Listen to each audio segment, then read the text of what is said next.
Elle, c'est Amélie, esprit libre et artiste inspiré par la nature, qu'on soit au Québec, en Inde ou à Bali.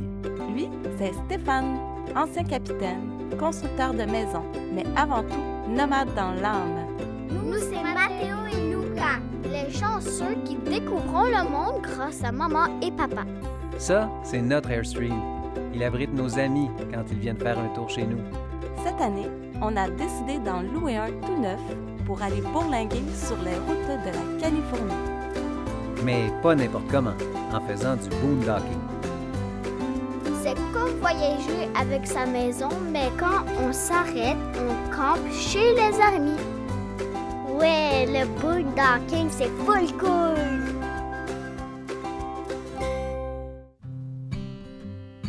Notre séjour sur les terres du Bernardo Winery s'est écoulé doucement dans la chaleur familiale du clan Rizzo. Et cette petite pause de la route nous a fait du bien. C'est donc frais et dispo qu'on s'apprête à repartir, mais le périple qui nous attend aujourd'hui ne sera pas de tout repos.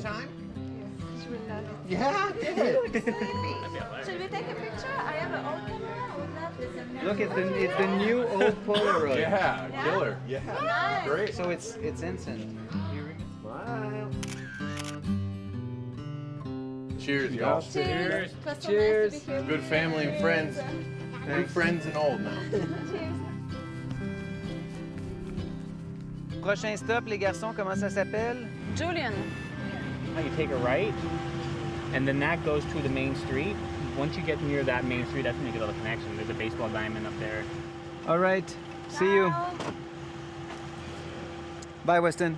Take care. Ciao, take care! Take care of you too. Après plus d'une semaine d'errance sur la côte tempérée du Pacifique, on file à l'intérieur des terres en direction du désert d'Anza Borrego et ses températures frôlant les 50 degrés.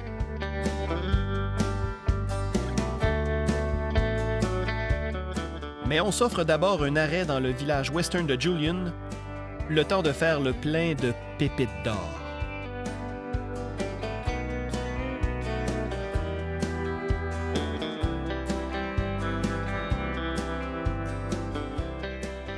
Pour t'arriver à Juliantown, je me rappelle plus l'histoire d'ici, mais il y avait quelque chose avec un homme et une pépite d'or. Après la guerre de sécession des États-Unis, en 1869, il y a un dénommé Fred Coleman qui a trouvé une pépite d'or ici. Puis après ça, ça n'a pas été long, que ça a attiré beaucoup de communautés. Ils ont trouvé un filon d'or. C'était en plein dans l'époque de la ruée vers l'or de la Californie. Okay. Puis il y a une communauté qui s'est établie ici. Il y en a même qui ont apporté des pommiers, un truck plein de pommiers, ou c'était un wagon plein de pommiers. Et aujourd'hui, Julian, c'est une petite communauté qui fait encore de l'orpaillage et on s'en va visiter une mine historique. Moi, j'adore les pommes. J'espère que je peux acheter des pommes au marché. Oh, Je sais pas s'il y a des croustades, du cidre, Oui. n'importe quoi. Oui, C'est Julian ça, est un village qui est fameux pour sa tarte aux pommes, entre autres. Fait que les garçons vont s'amuser à la mine, puis toi, tu vas t'amuser dans les tartes aux pommes. Moi, je vais remplir mon ventre. 3-4 morceaux. Merci, Lucas, c'est beau.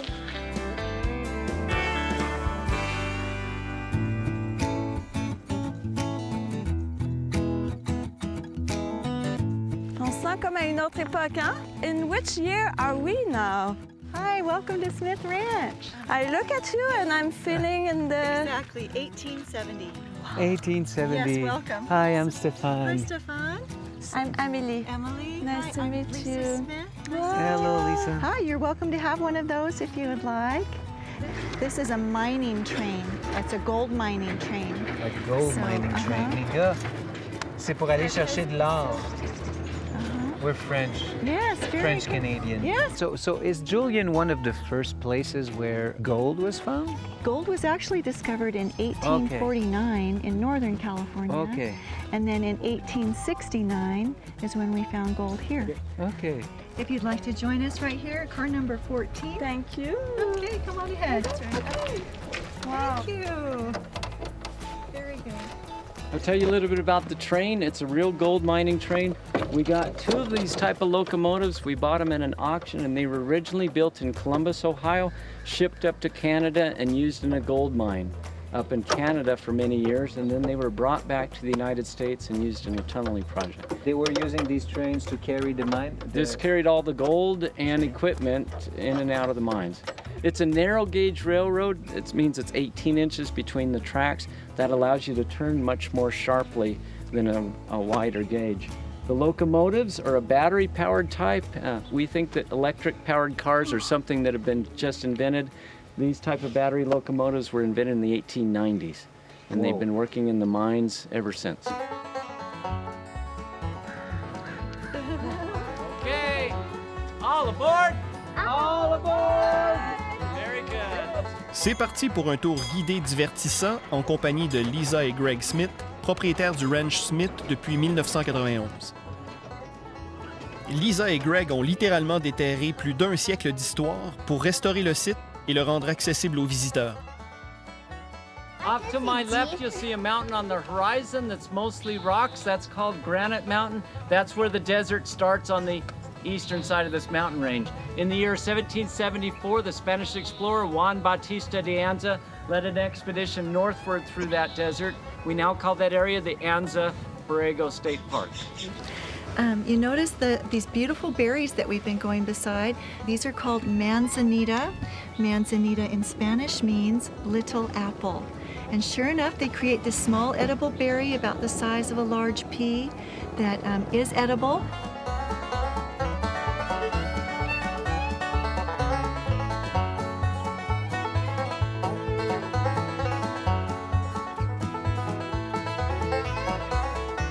Okay, can you reach? Little seeds inside. Juste en dedans. Faut que As-tu compris? Les graines, là, faut que t'enlèves les graines, puis tu manges juste la peau qui est orange. Non, c'est très, très bon. Non, mais il peut pas avec sa dent, c'est un peu... Ouais. C'est vraiment bon, c'est starting to get a little It's very sweet. It's very good. Really? Oh my Yeah. goodness. Very good. Le tracé menant à l'entrée de la mine nous plonge dans l'époque mythique de la ruée vers l'or, mais il nous donne aussi un aperçu du territoire emprunté par les pionniers de la colonisation de l'Amérique du Nord. L'un d'entre eux est un héros populaire du folklore américain et un ancêtre de Greg. Off to my left is a fort we're in the process of building with our Pioneer Ways adventure tours. It's a 3.5-hour tour we do here. We call it Fort Daniel Boone. Daniel Boone was an ancestor of mine, and he was an early frontiersman back in the 1700s in the Kentucky region. We're building Fort Daniel Boone from logs from trees that have died here in the Julian area due to the drought. That type of tree is called an incense cedar tree. We're teaching the kids how to use a lumberjack saw, handle on each end, properly sawing the logs. All aboard!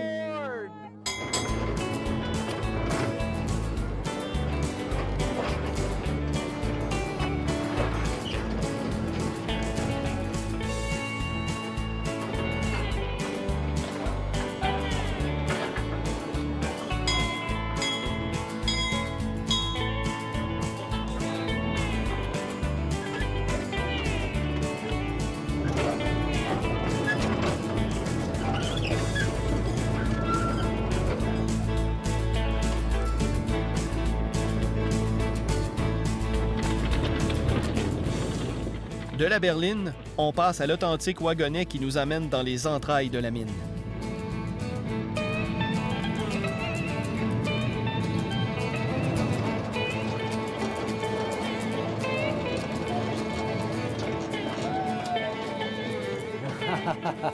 Here, we found in this area right here the original miner's pick and shovel. Now you notice the temperature is very comfortable. It's 60 degrees. Because I'm going to point out, right here is where they hit their gold veins. And this is real gold there. That's actually pyrite right there. How do you differentiate it? The real gold stays looking like gold from all directions.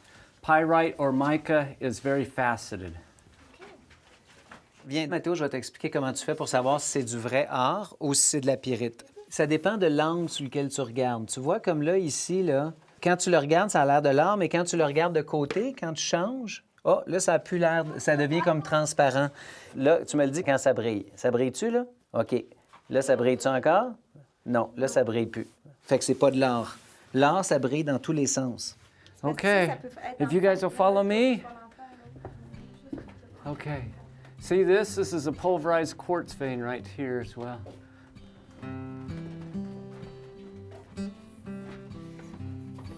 One of the tricks that the miners did is they dug their tunnels going uphill so that on the way out, when you had a ton of rock in this, you could give it a push. It would roll out all by itself by gravity. It would also let the water flow out of the mine during the wintertime. So we're going to demonstrate when you guys are ready. We're going to load the kids in, we're going to give them a push, and they're going to roll out all by themselves. Where are the brakes? There's no brakes. There's no brakes. Comme dans tout bon film western, on finit toujours par trouver le butin. Et hop, 2-3 pépites pour la route.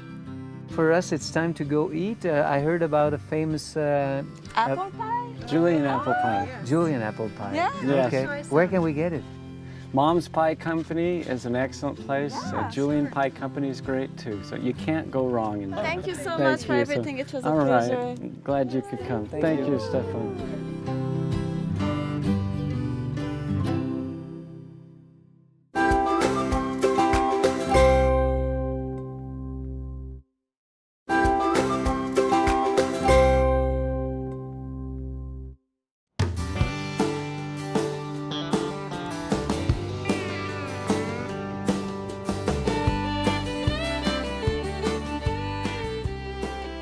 Contrairement à d'autres bourgades qui ont connu jadis la gloire de la ruée vers l'or, Julian n'est jamais devenu une ville fantôme, mais plutôt un village pittoresque, très fréquenté par les touristes.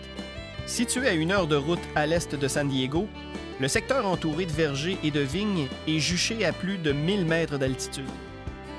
Le climat tempéré, marqué par 4 saisons distinctes, est propice à la culture des pommes.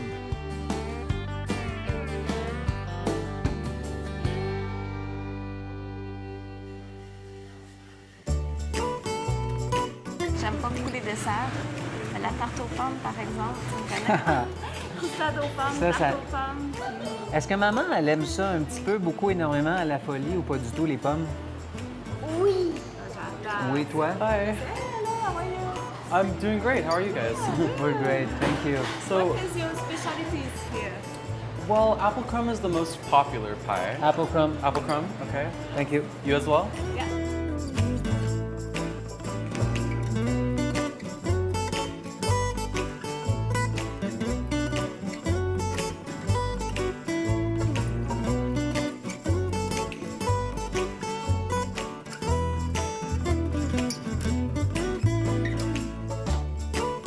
So here's the 2 Thank you. ice creams. You're welcome. Thank you. And then 2 apple crumb slices. In total 5 pieces. Yeah. I'm curious. I love apples so much. Yeah. It's almost a desert here. Why is there so many apples? Like, we see apple pies Yeah. everywhere. Like, Well, we have our own orchard down in our Winola shop. We only have it actually growing during like autumn. So most of the apples that we're using right now are from Washington. What kind of pie do you have? Okay. We have, of course, the traditional apple pie. And then we have cherry apple, which is our sweetest pie. Then we have boysenberry apple. And then we have my personal favorite, bumbleberry. It's blackberries, blueberries, and boysenberries. It's all mixed together. Let's see. We also have some peach right now. Would you like Buy it? one for tomorrow morning. yeah. Yeah, well, I'm happy with this. Yeah? Yeah, definitely. I'm glad. Good. Thank you. Of course. Thank you so much.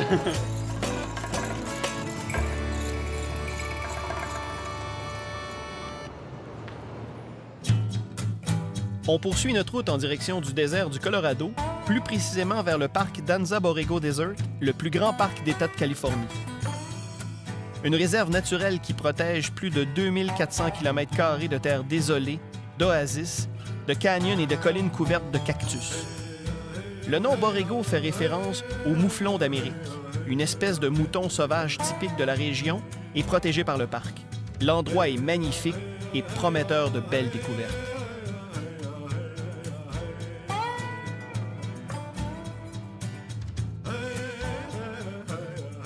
Ce matin, savez-vous où est-ce qu'on s'en va? Là, on est dans Borrego Springs. Puis on s'en va voir Betsy qui s'occupe du jardin botanique. Elle va nous faire visiter des jardins avec des plantes extraordinaires. En ce moment, c'est l'été.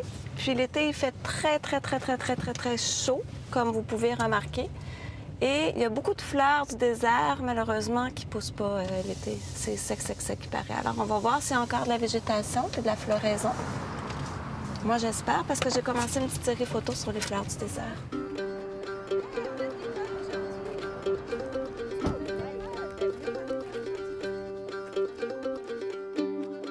Borrego Springs Elementary. Wow, you have basil, tomato.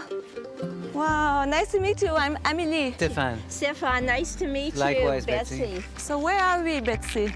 We are at the Borrego Springs Elementary School with this beautiful view of the mountains all around us. How many kids are in this school? About 200. Kindergarten through 5th grade in this school. Who's taking care of the garden, the children? I'm the garden coordinator for the elementary school, and all of the classes and the teachers are involved with the garden care at some level or other. Do you see what's there? What is that? Okay, the carrots are there. Right, that's just the very end of the carrots. Earlier in the year, the whole bed here was filled with carrots, but most have been picked. And then do you see what's here? Here, we'll pick some and we'll pick and see if, there you go, wow. It's the biggest I've seen in my life. And look here. Moi qui adore les zucchinis, Dans le c'est panier? incroyable. C'est trop, c'est trop, c'est trop. Il va falloir que tu prennes le panier par en dessous comme une corde de bois. Attends, je vais te le passer. Non, je suis capable. Attends.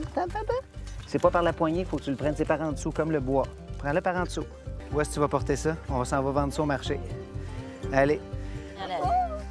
Whoa! Okay, one more. A good worker. I heard that there's some flowers in the desert or some cactus. Yes. You have time to come with us? I'd love to. Yeah. Yes, so we'll go and we'll look at desert plants next. Thank you.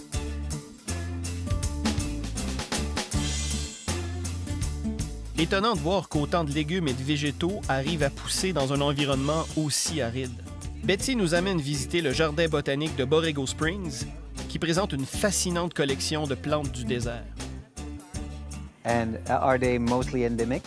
Yes, much of what you see here is endemic, one of the largest cactus, if not the largest cactus.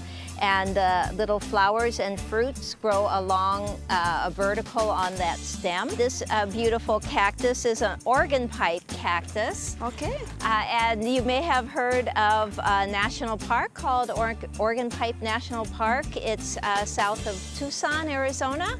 And so this is a specimen we wanted to show people here, but it does not grow in the Anza Borrego Desert, but just a beautiful cactus. But it looks happy here anyway. Yeah. It's very happy here. This is called a desert willow, and it's one of the plants that does bloom at this time of year. The flower's like an orchid. Yes, huh? Beautiful. Oh, beautiful.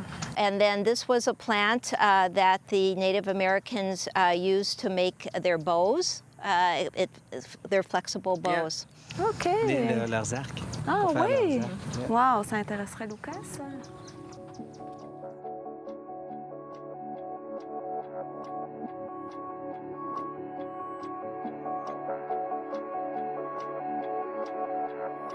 All of these trees this tree included, and then these other large trees are blue Palo Verde.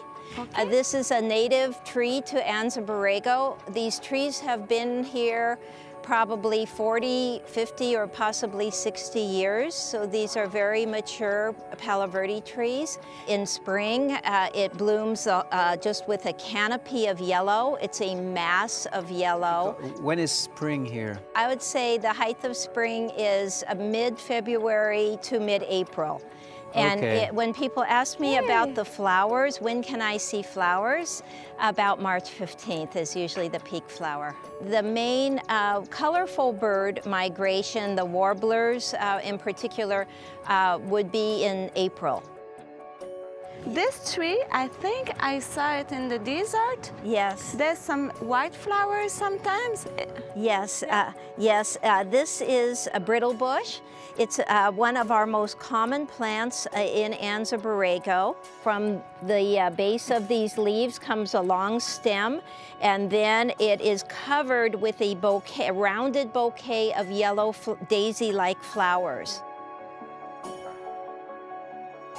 It's an ocotillo. It's a woody plant. It's not a cactus, even though it has the thorns. A lot of desert plants have thorns just to protect the plant from the animals eating it. Like in Africa, a lot of the plants have that. It didn't stop me. Tastes good, Stéphane? At the beginning, yes, but after there's a little sting. That's why I'm spitting it out, because I'm not sure. This is the plant where when it rains, it makes the desert smells like rain. It's because of the creosote plant. And people trim branches from this plant, and sometimes we'll put it near their showers in their bathrooms so that you have that wonderful desert smell. It has a beautiful yellow blossom during spring, and it was for our Native Americans, the Cahuilla. It was like their pharmacy. They use this for so many medicinal ailments. So we can see one yellow flower here. There it is. Dry one. Right. And then it becomes this little furry seed pod.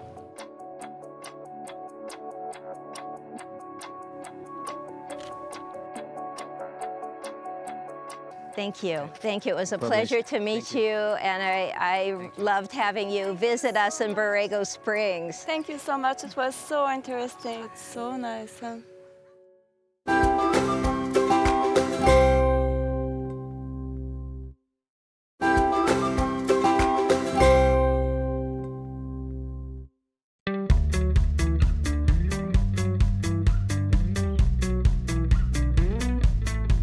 On pousse notre aventure toujours plus vers l'est, sur l'autoroute qui traverse ces paysages désertiques de la Basse-Californie. Notre objectif, arriver avant le coucher du soleil à Slab City pour y passer la nuit. Mais le plus urgent est de s'entendre sur le meilleur endroit où s'arrêter pour casser la croûte.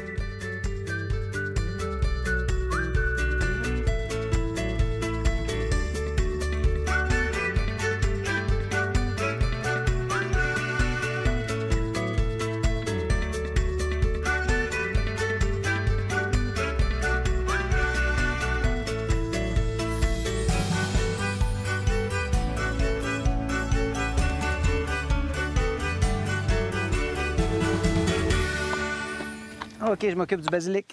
C'est moi qui m'occupe du pesto. Je m'occupe des zucchinis. Est-ce qu'on peut appeler ça des zucchinis pour de vrai? C'est la première fois que j'en vois des gros comme ça. Attends, Steph, prends le temps d'arrêter. Regarde où est-ce qu'on est. Oui, c'est magnifique. Wow!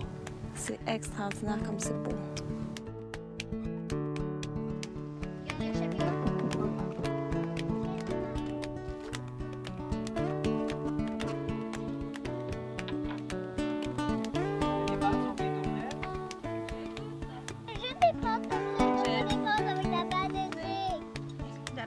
Voulez-vous goûter aux légumes que vous avez cueillis ce matin, les gars?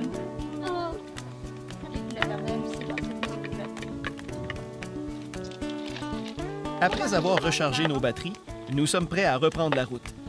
Mais juste avant, un peu de géologie avec les gars qui cherchent toujours de l'or dans leurs cailloux.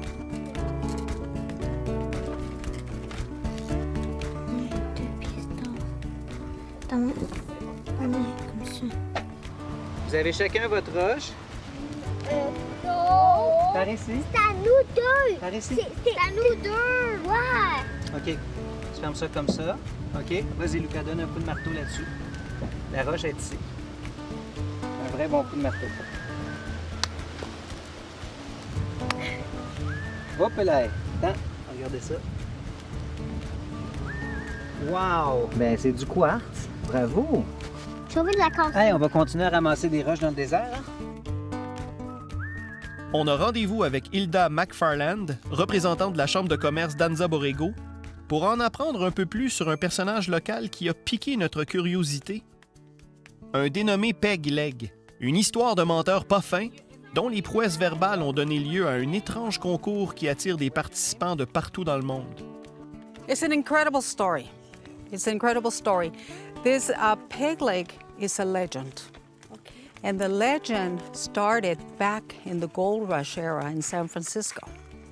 After he tried stealing horses and getting into all kinds of trouble. I can't say that Peg Leg was a really nice guy, but he was an interesting guy. He wasn't famous, he was infamous, but at the same time, kind of exciting. It's like a because- Jesse James. Yeah. But of Borrego Springs. Well, you know, the thing is about Peg Leg, his name was Thomas Smith, and his nickname was Peg Leg because he lost a leg.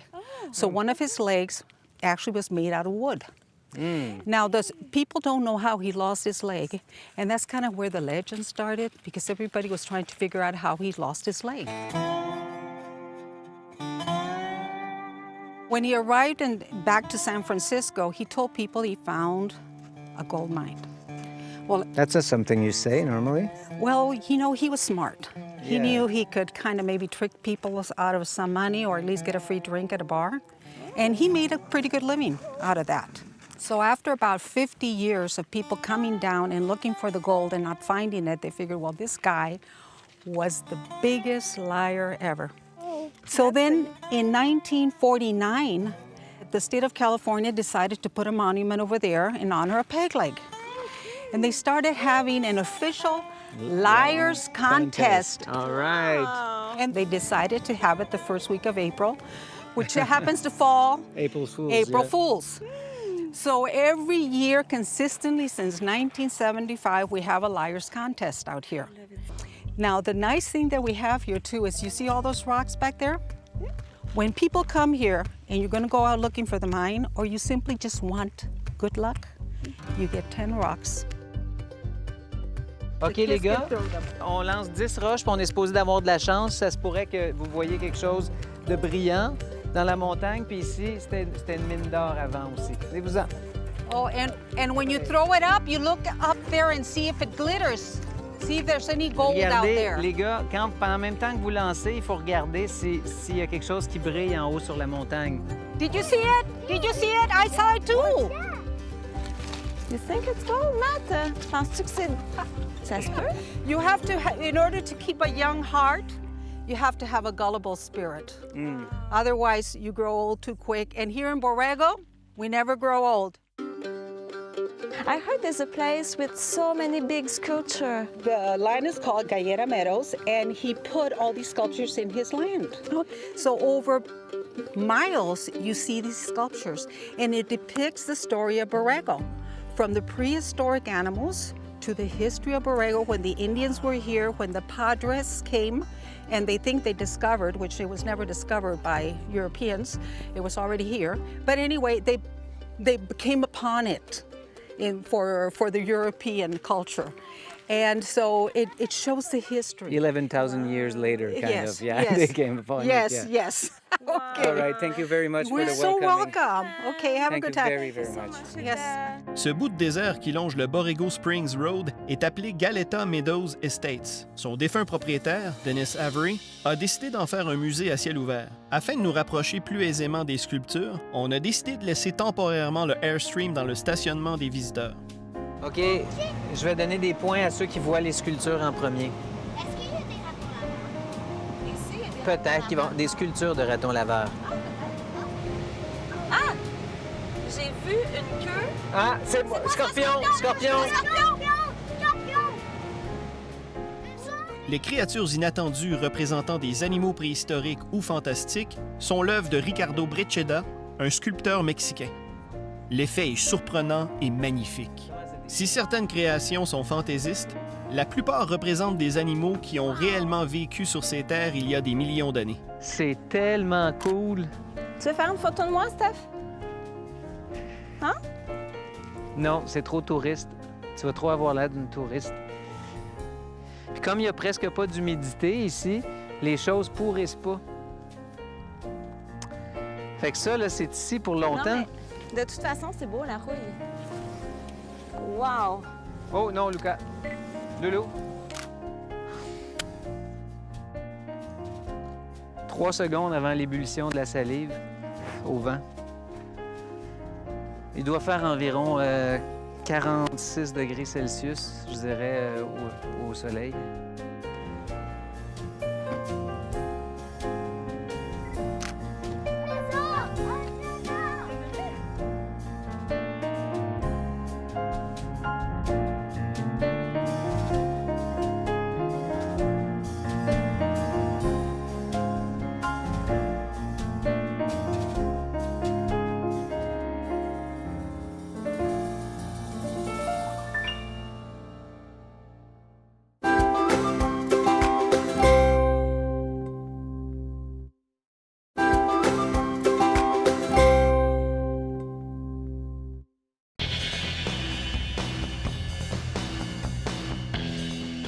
Tant qu'à être dans le coin, on en profite pour traverser les Borrego Badlands. Ce décor époustouflant de crêtes chiffonnées qui jettent leur ombre sur les collines de sable rappelle que tout ce qu'on voit ici a été façonné par l'eau. La terre de la région contient du sel déposé par une ancienne mer alimentée par le golfe de Californie et le fleuve Colorado.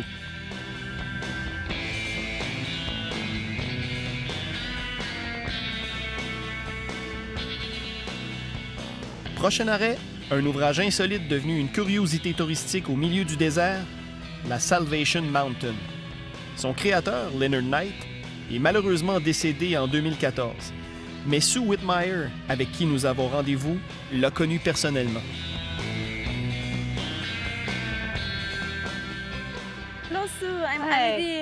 I'm Nice Sue. to meet you. Nice to meet you. Welcome to Salvation Mountain. Stéphane. Hey, Hi. thank you very much. How long it take to do this? Well, Leonard Knight spent about almost 30 years here. He pretty much built this all by himself. He wasn't intending to be here for that long. He was only going to stay a few days when his car broke down, but then he ended up staying a few weeks. That became a few months, which became years and years. Wow. And then he just got busy and he just kept adding more, adding more, adding more. Yeah, Leonard, he was a wonderful guy. He was so nice and friendly and just welcomed everybody to the mountain. He would say, you know, welcome, make yourself at home, take lots of pictures. He would take people on tours until he started to get too frail, too old, and then eventually he did go in a nursing home, and then he eventually passed away. So When did this was just over a year ago. Yeah, but now we have the Salvation Mountain Incorporated, and that's a group of people that are trying to maintain the mountain just the way Leonard had it. We do work parties, and we try to patch the places that are falling apart and repaint and clean it up.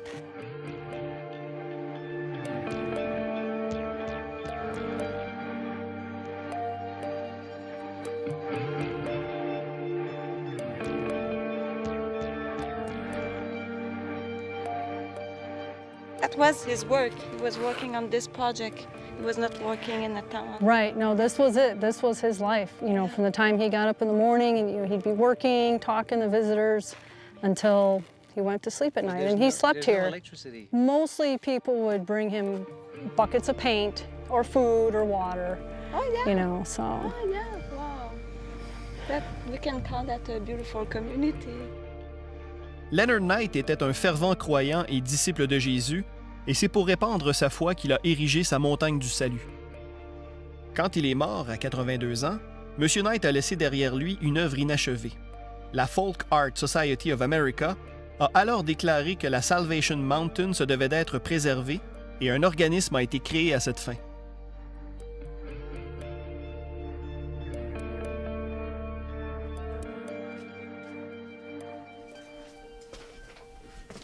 Oh, I love that. To make these flowers, he would take another, like a gallon or a half gallon of adobe and throw it on, and he liked to take his hand and punch the center to make it look like a flower. So that was one of Leonard's stories. What a man can accomplish in a lifetime with dedication. Huh? And then all those windows he would find out in the desert, just broke down cars.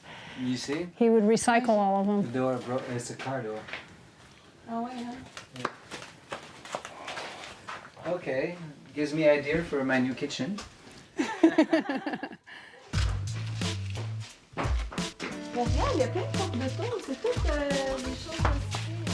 Leonard liked to tell stories how he made these trees.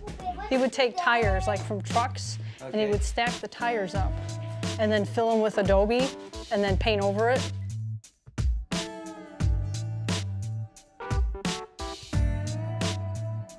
So this section that we're in, Leonard originally wanted to cover it with a dome across the whole top section. Unfortunately, it never got finished. But you can see he started closing in it a little bit on the edges.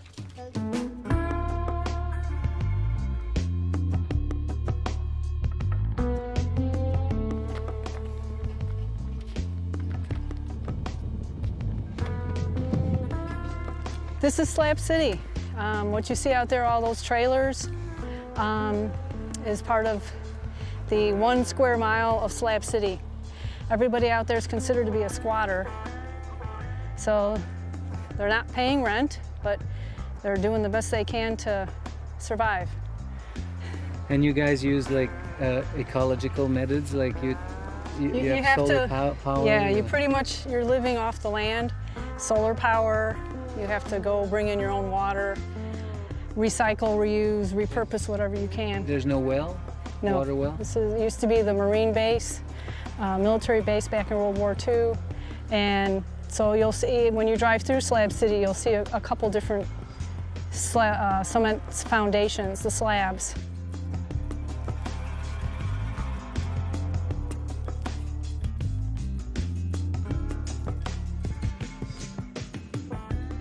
You want Leonard in the picture too? Yeah. Okay. Well, I don't think we'll see him. Oh, no, you might. Well, we'll see. Okay, you ready? Yeah. And the tire in the picture. Oh. One shot. We'll see how it turned out. It's a one-shot deal. Thank you.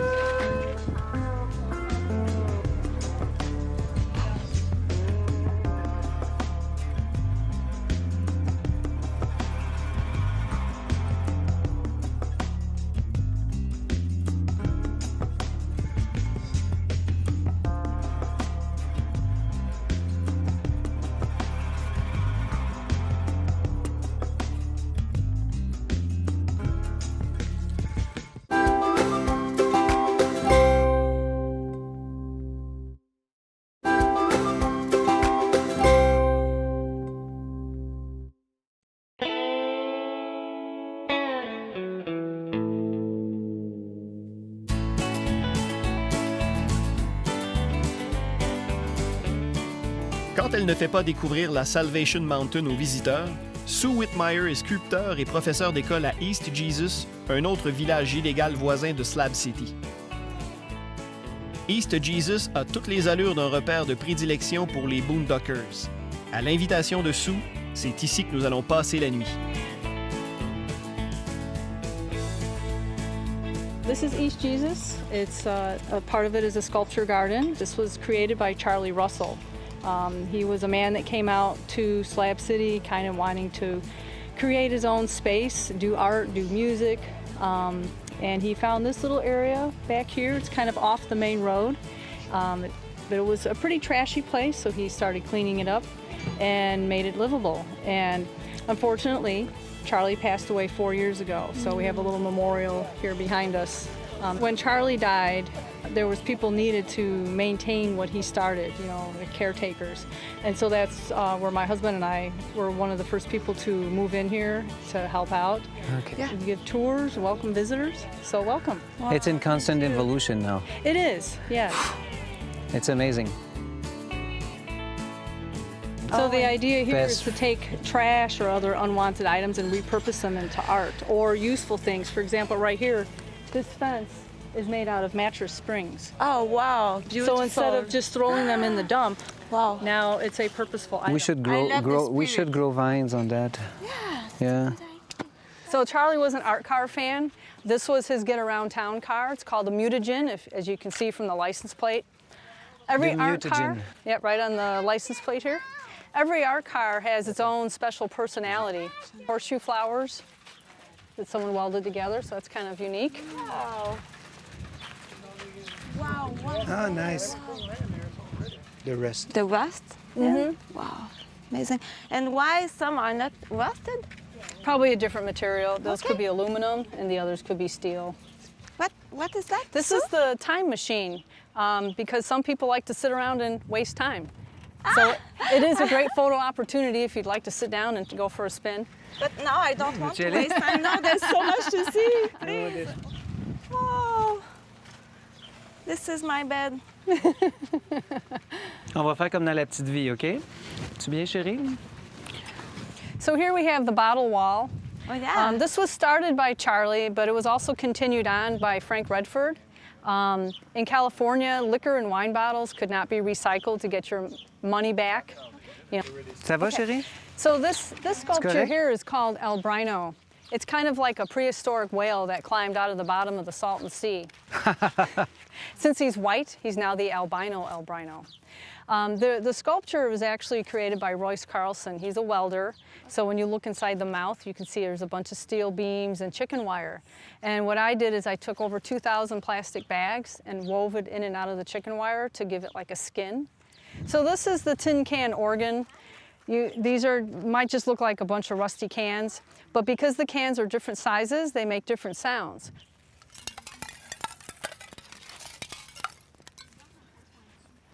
So as I mentioned, each art car has its own personality. This was taken to art car festivals, Burning Man festivals, and Charlie also liked to call it the home of the chocolate martini, because if you're going to have a religion, you might as well have a good drink. So this is kind of where it started. This is Charlie would travel around the country in this. And again, you notice all the details of the things glued on it. I wish to participate, to do something. Check des coquerelles, des insectes en plastique, il y a de tout. What's on TV tonight? Well, this is the TV wall. This was made by Flip Cassidy. He's also a musician and a photographer. He insists the television will not be revolutionized. So you can see his views on TV. The wall itself is made from old TVs and computer monitors. So it's just another way to recycle things. And a lot of the works of art here are works in progress. So they keep adding more layers of TVs.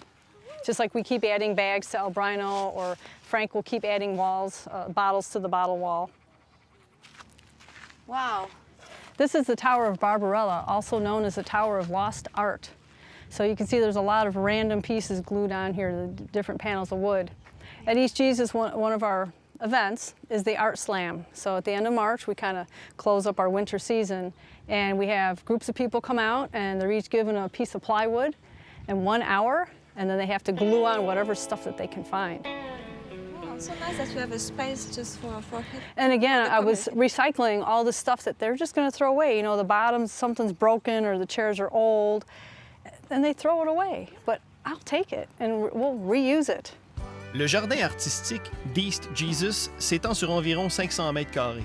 Dans l'esprit des artisans qui les ont conçus, ces créations loufoques, faites à partir de déchets, symbolisent la vision sombre qu'ils ont de l'avenir. Soit qu'avec le réchauffement climatique, la Terre entière va finir par devenir aussi stérile que ce désert. So you guys have had a pretty long day and you're probably going to need somewhere to stay tonight.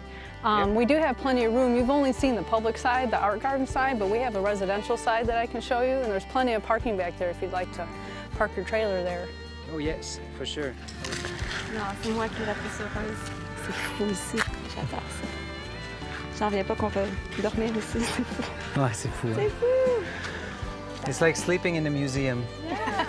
Yeah, that is another way to think about it. Night at the museum.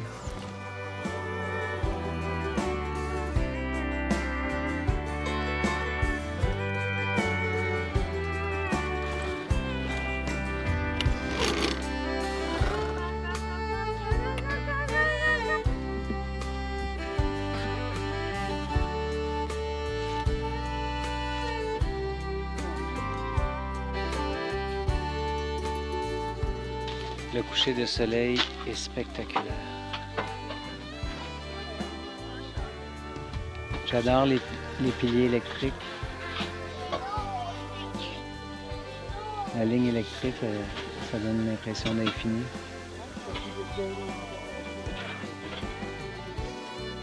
Après une longue journée de cavale en famille dans le désert californien, nous stoppons enfin la machine, le temps de nuit. Difficile de croire que demain, à la même heure, nous serons déjà loin de ce paysage d'éternité.